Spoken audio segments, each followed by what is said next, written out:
ये लो चावल और ये पीला रंग। जल्दी से इसे मिलाकर हल्दी जैसा तैयार करो। हमें बहुत माल बनाना है। लेकिन मालिक, ये तो खाने के लिए सुरक्षित नहीं है। अगर लोगों ने इसे असली हल्दी समझकर खा लिया तो उनकी सेहत को गंभीर नुकसान हो सकता है। मुझे इससे कोई मतलब नहीं। मुझे बस पैसे कमाने हैं। मुझे बहुत अमीर बनना है। लेकिन मालिक, लोगों की जान और सेहत से बड़ा पैसा नहीं होता। और दरअसल कानपुर की रियल स्टोरी है। कानपुर में एक फैक्ट्री थी जो इस तरह की हल्दी बना रही थी।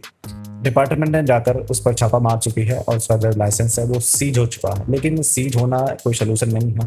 हमारे भारत में कितनी ऐसी चीज़ हैं, दूध है, घी है, पनीर है और बहुत सारी चीज़ हैं जिसमें मिलावट की जा रही है। आई थिंक इस तरह की रिपोर्ट देखने को मिलती है। लेकिन हमारा जो क्वेश्चन है कि गवर्नमेंट ऑफ इंडिया यहाँ पर क्या कर रही है और इस तरह की चीज़ें आप कहाँ, कितनी फैक्ट्री हैं, कहाँ कहाँ पर आप लाइसेंस को सीज करोगे। और मैं अपना पर्सनल ओपिनियन बताता हूँ कि सरकार वही करती है जो हम लोग चाहते हैं। हम लोग नहीं चाहते कि जो मिलावट है वो रुके।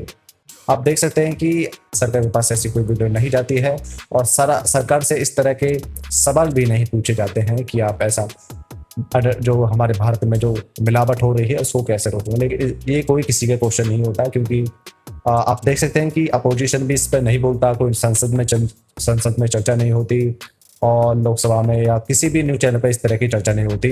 जो हमारे फूड वगैरह और जो खाद्य पदार्थ है वो नकली मिलावटी होती जा रहे हैं। लेकिन यहाँ पर जो हल्दी पकड़ी गई है वो चावल और कलर से मिलाई जा रही थी। जो कलर होता है सूडान रेड 1/3 और 4th की फॉर्म में आता है, जो एक पेट्रोलियम कलर है और जो प्लास्टिक को कलर देने में यूज़ किया जाता है। ये कोई खाने लायक प्रोडक्ट नहीं है और इससे खाने के बाद हमारे बॉडी में बहुत सारे बैड इफेक्ट्स हो सकते हैं जो हमारे लिए कमजोरी और अनिंद्रा और हार्मोनल्स डिसबैलेंस को ट्रिगर कर सकते हैं। लेकिन मैं आपसे फिर कहना चाहता हूं कि सरकार वही करती है जो हम उसको करवाना चाहते हैं। सरकार नहीं चाहती इस तरह की चीज़ें बंद हो और किसी के लाइसेंस को सीज कर देना कोई परमानेंट सोल्यूशन नहीं है। अगर परमानेंट सोल्यूशन होता तो इस तरह की चीज़ें अब तक बंद हो चुकी होती।